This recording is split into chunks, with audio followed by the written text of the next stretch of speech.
인천 서구에 있는 검단오류부터 인천시청을 거쳐 남동구에 운영까지 이어지는 인천 지하철 2호선. 인천의 남북을 이어주는 아주 소중한 대중교통수단입니다. 인천의 아주 오래된 문제 중 하나가 경인철도 국철 1호선과 경인고속도로로 인한 인천 남북단절 교통대책이었습니다.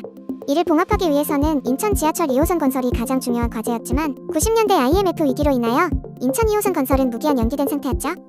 2004년 당시 안상수 인천시장이 인천 2호선을 다시 검토하기 시작했습니다. 그러나 당시 국가에서는 인천 지하철 건설을 위한 투자에 부정적이었습니다. 돈이 많이 들어가는 사업이었기 때문이죠. 이런 상황에도 불구하고 당시 안상수 인천시장은 어떻게든 인천 2호선을 건설하겠다고 마음을 먹습니다. 인천의 남과 북 연결, 원도심 교통 인프라 확충 등을 위해 반드시 필요한 사업이었기 때문입니다. 결국 기회를 만들어냅니다. 바로 인천 아시안게임이 날개를 달아준 것입니다.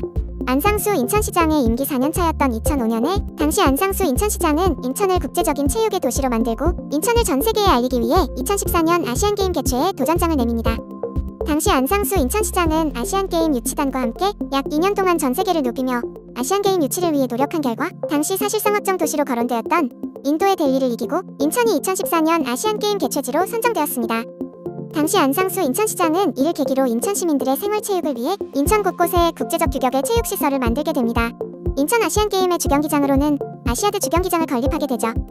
당시 안상수 인천시장은 아시아드 주경기장을 인천 서구 연희동에 기공하려고 했는데 그곳을 지나가는 교통 인프라가 부족했기 때문에 정부에 지하철 건설을 요청했고 결국 정부는 아시안게임을 위해 지하철 건설을 할 수밖에 없었습니다.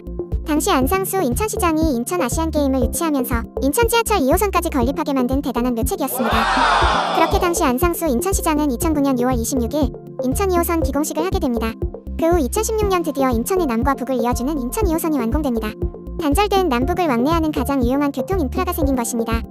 2022년 현재에도 많은 시민들이 이용하고 있는데요. 개통 초기에는 이용객이 1일 10만 명 정도였다고 합니다. 그러나 현재는 20만 명이 넘는 시민들이 이용하고 있어 인천교통공사에서는 증차를 계획하고 있다고 합니다.